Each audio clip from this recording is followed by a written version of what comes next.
ഈ സഭയിൽ പണ്ട് ചർച്ച ചെയ്ത ഏറ്റവും വിവാദമായൊരു വിഷയമാണ് ഞാൻ പ്രതിനിധാനം ചെയ്യുന്ന ഏറ്റുമാനൂർ ക്ഷേത്രത്തിൽ ഏറ്റുമാനൂരപ്പനെ അടിച്ചുകൊണ്ടുപോയി 7.5 പൊന്നാനിയുടെ നാട്ടിൽ.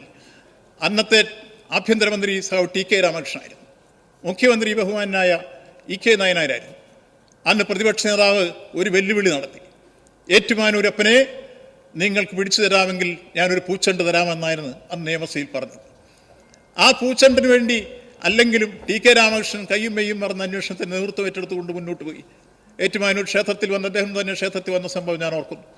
കയറി പരിശോധിച്ചു. അന്നത്തെ ടെമ്പിൾസ് ഗാർഡ് DYSP വിശ്വംഭരന്റെ നേതൃത്വത്തിലുള്ള പോലീസ് ടീം അന്വേഷിച്ച് 2 ആഴ്ചയ്ക്കകം അതിലെ കുറ്റവാളികളെ നിയമത്തിന്റെ ദൃഷ്ടിയിൽ കൊണ്ടുവന്നു. ആരായിരുന്നു?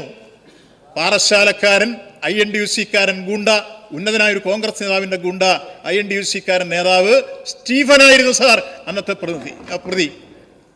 ആ സ്റ്റീഫൻ പ്രതിയായി വന്നു എന്ന് മാത്രമല്ല, അയാളെ കയ്യാമം വെച്ച് കൽത്തുറങ്കിലടക്കുകയും ഏറ്റുമാനൂരപ്പന് ഏറ്റുമാനൂർ ക്ഷേത്രത്തിൽ കൊടുത്ത പാരമ്പര്യമാണ് ഇടതുപക്ഷ മുന്നണി ഗവൺമെന്റിനുള്ളത്.